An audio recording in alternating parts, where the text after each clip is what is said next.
Hello, everyone, and welcome to the Jeffrey Epstein Show. I'm your host, Bobbycapucci, and this is Daily Drop number 321. As you all know, Jeffrey Epstein's mansion in Palm Beach is up for sale. So far, it doesn't seem to be drawing too much attention. The Miami Herald has a new article out today discussing Jeffrey Epstein's mansion and how it's not really that remarkable. So let's jump into this article and let's see what the Miami Herald is all about. This article was authored by Kevin G. Hall. The headline, Another Jeffrey Epstein Secret. In the world of Palm Beach mansions, his was unremarkable. And I mean, when you look at the mansion, it looks cool and all, right? I guess if you were like living in the 70s or the 80s, I know personally if I had Jeffrey Epstein's money, I certainly wouldn't have purchased some kind of gaudy ass, weird box-shaped mansion like this. But obviously, Jeffrey Epstein had a whole different way of living his life. Jeffrey Epstein had a whole different form of reality. Palm Beach, Florida. It's located in one of the most envied and desirable towns in the world, and yet a seemingly well-priced 14,000 square foot mansion for sale here is languishing. Despite its 6 bedrooms, 7 baths, a large swimming pool, and frontage along the Intercoastal Waterway. Well, I'll go out on a limb here and say, most people don't want to buy a house where girls were raped and trafficked and abused and there's all this stigma around it. Who wants a bunch of people showing up out in front of your house to take a look after you spend $20 million on it, $25 million on it, whatever it may be? I know I wouldn't want that nonsense. So I could see why people are skeptical and why people aren't jumping at the opportunity to swoop this up and add it to their portfolio of real estate. Now, if I had the money, if I was rich, right, say I had Bill Gates money, I would cruise in, purchase this at a premium price so that money goes to the fund, and then I would knock the whole place down and either sell the land or build something else there. Not a house, maybe not a house to live in for myself, but build something else there. But as far as somebody coming in to swoop up and buy this place to live in it, I honestly don't know if we're going to see that happen, at least anytime soon. I can see the island getting purchased way quicker and even Zorro Ranch. But out here in Palm Beach, this is an older mansion, right? This isn't, a cutting edge, hip, brand new place. This is an older house. So there's a lot of newer options out there that don't have this stigma on it. That mansion in Palm Beach belonged to the late, disgraced financier, pedophile, Jeffrey Epstein. And although it's been for sale since early July, there are apparently no takers so far.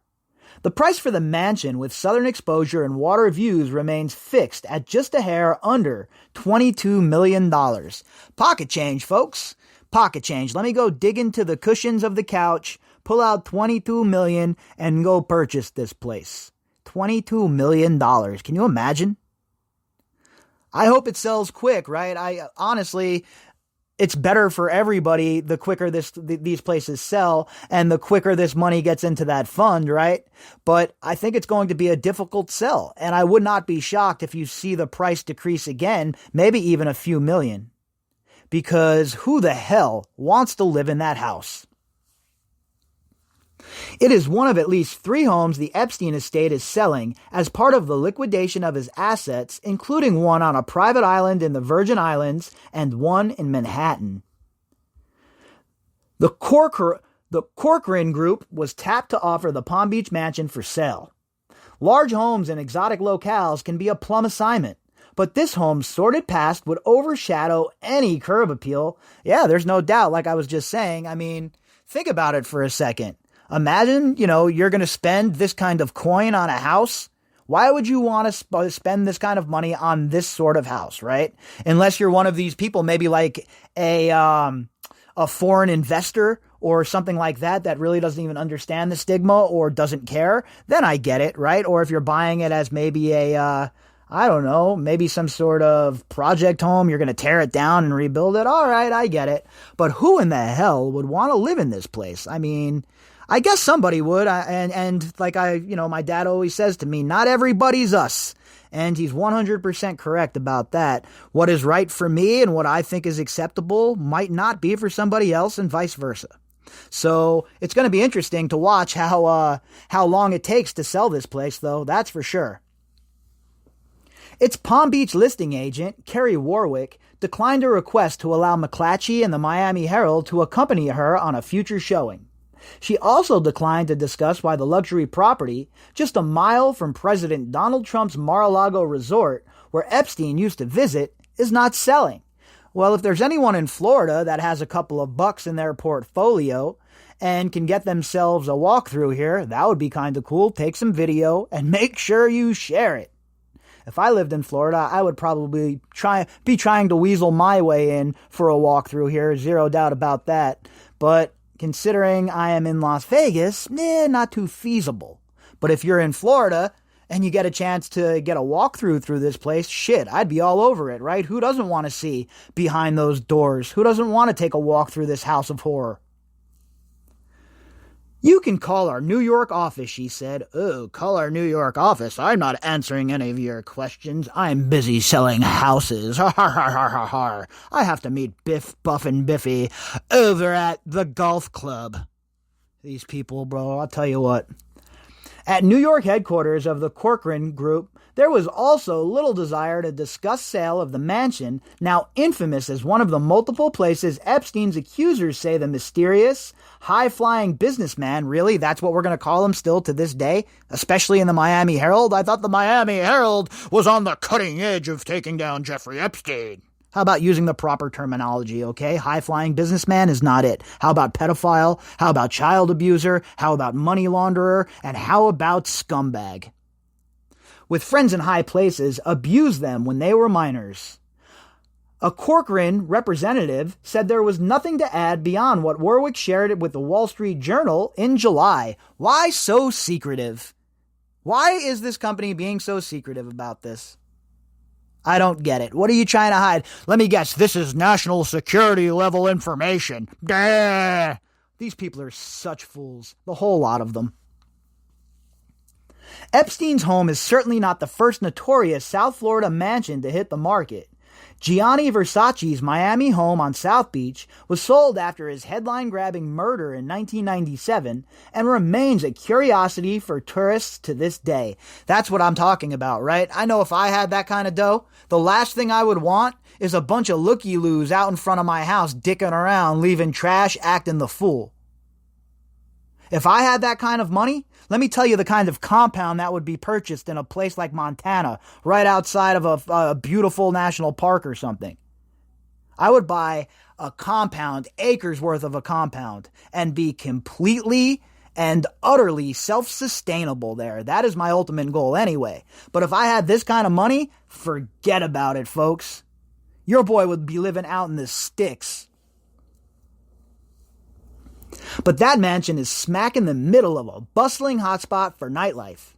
Epstein's Palm Beach home, associated with ghoulish events, sits at the end of a sedate tree-lined street where many occupants of nearby gated mansions are only there for the winter months. Yeah, well, that's how these so-called polite society snowbirds roll, huh? When the snow starts rolling in places like New York, they bring their asses down to Florida, down to Palm Beach to cavort with their buddy Epstein. How many of them have we seen do just that? A recent drive down El Brio Way at nighttime with the intent of checking if anyone was still occupying the Epstein residence was eerie. Hardly a mansion on the street had inside lights on. The next morning, gardeners spread out and feverishly trimmed the tropical foliage along the otherwise empty street. I don't know why that's so eerie. Look, even here in Vegas, there's certain housing developments that have very affluent people that live in them that are empty most of the time, most of the year. Now, obviously, a little eerie knowing the story behind the house, right? But you want eerie? I'll give you eerie. Drive to Zorro Ranch at night, folks. That, my friends, is eerie. One factor weighing against sale of the gated Epstein mansion may be its older and boxy, lacking the eccentricities of other homes on the block. It was designed by John Volk, a prominent architect in the 1950s, whose name is synonymous with the development of Palm Beach. We're out of my realm here, folks. I don't know shit about architecture or people who build houses or anything like that. So I'm going to go with their word here. And this John Volk guy was pretty prominent, I guess. All right, cool. But the fact is, if you had Epstein's money, why would you be buying a house that was designed in the 50s? Well, I mean, I just don't get it. Is the area that important to you, that the address right there on El Brio Way that important? I guess it's neither here nor there, right? It doesn't matter one way or the other. But I always think that kind of thing. Like, what was the motivation in buying this property? With its westerly views of Tarpon and Everglades Islands, the Epstein home has land value but lacks pizzazz. It has a different feel than most of the Venetian and Mediterranean-style mansions in the estate section of Palm Beach.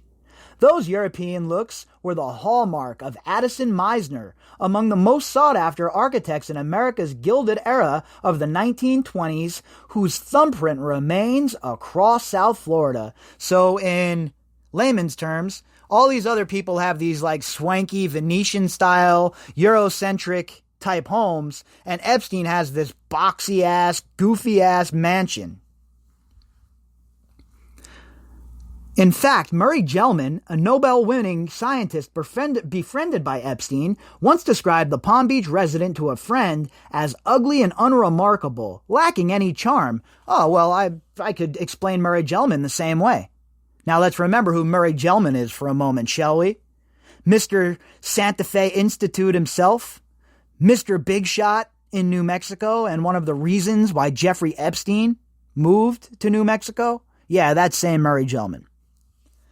Epstein bought the Palm Beach mansion in September 1990 for $2.5 million, according to Palm Beach property records. In December 2011, Epstein transferred ownership rights on the home to an offshore company, filing paperwork that transferred the property to a shell company called Laurel Incorporated that he'd established a month earlier in the U.S. Virgin Islands, his principal residence. Now, folks, do you see why I keep talking about money laundering? Do you see why I keep talking about shell companies and digging into the FinCEN files? It is so important in regards to what we're doing here that I would be negligent to not bring it up. And if we're going to follow the money like everybody wants to, this is the path we have to go down. And when you see all of these shell companies that Epstein had, all of these LLCs, all of these offshore money washing spots, it is quite apparent that if it wasn't for the money laundering and the financial crimes, that Epstein would have never, ever been able to do what he did for so long. That Palm Beach mansion is being offered at nearly $20 million more than the original purchase price, and it's still at a discount compared to similar homes in the area. One of the few neighbors who was around in mid-September was in the middle of reconstruction of his entranceway that sits across from the Epstein mansion. Edward Del Guardiola, a retired Atlanta real estate executive who now buys and sells local mansions in Palm Beach County, said he didn't know what sort of traffic the Epstein home was drawing because he'd been away for much of the summer. Yeah, I'm sure like the author was saying here, there's a lot of people who aren't at these homes year-round. Florida is certainly a snowbird destination, right? So this guy who was around the house said he wasn't sure what sort of traffic has been coming in and out because he, like most people, they haven't been around. Not long after Epstein reported death by hanging in a Manhattan jail cell, allegedly, in August 2019, the gate outside of Epstein's Palm Beach mansion was vandalized with red spray paint. What I can say about that is, if you're thinking about vandalizing one of this guy's properties, don't do it. Because guess what? It has to be fixed, it has to be repaired, and that's less money that the survivors get. So think about that kind of shit if you're out there being a fool with a can of spray paint in your hand, okay? Di Guardiola hadn't noticed any recent pickup of onlookers or curiosity seekers, and as a veteran of the rough-and-tumble world of real estate, he did not expect the notoriety of the home to stall its eventual sale. All right, well, hey, guess what? I hope that that's the case. He would know better than me, right? I don't know anything about real estate. If I'm going to buy a home, I'm going to get a real estate agent that I trust, because I am certainly no genius when it comes to that. I don't know much about it at all, in fact. So if this guy who is involved as a real estate executive is saying that he doesn't expect Epstein's stink to make the house sit for a long time, then hey, we'll see if he's right in the end, won't we? Proceeds of the eventual Palm Beach sale are expected to flow in part to the Epstein Victims Compensation Fund, which began operating in late June, independent of the Epstein estate. It is already receiving dozens of claims from victims using the non-judicial process to stay out of the headlines while seeking compensation and closure for being sexually abused by Epstein, often when they were minors. So this house has to sell, right? We want it to sell as quick as possible, but in my uneducated real estate opinion, it seems to me that there's going to be some hurdles. But according to this gentleman in the article, Mr. Guardiola, well, he has the opposite view. He thinks that it won't be a hindrance, and he thinks that the place will sell without any issue. I guess we'll have to see what happens going forward, but I really hope it sells soon. I would like all of these assets to be liquidated, and I would like all of this money to be put in that fund, and I want justice for these survivors as far as we're talking in the criminal realm, but obviously I want every last penny from Jeffrey Epstein's estate to be dished out to these girls. Point blank, period. They have went through so much, they have endured so much, that it is almost just a lock at this point that Epstein's whole entire estate should be liquidated. Not a penny left when all is said and done. He's dead now. There's no trial for him. There's no facing justice for him. So, what is left? His legacy is destroyed. All that is left is the wealth and the assets that he had before he died. And from where I'm sitting, my perspective, every last one of those assets now belongs to the survivors. If you'd like to contact me, you can do that at bobbycapucci@protonmail.com. That's BOBBYCAPUCCI@protonmail.com. You can also find me on Twitter at BOBBY_CAPUCCI. All right, everybody, all of the links that go with this episode can be found in the description box. Me? I'm going to go watch the NHL draft, and then I'm going to watch the Yankees. So, I'll be back tomorrow, and we will pick this back up then. I hope you all have a fantastic evening.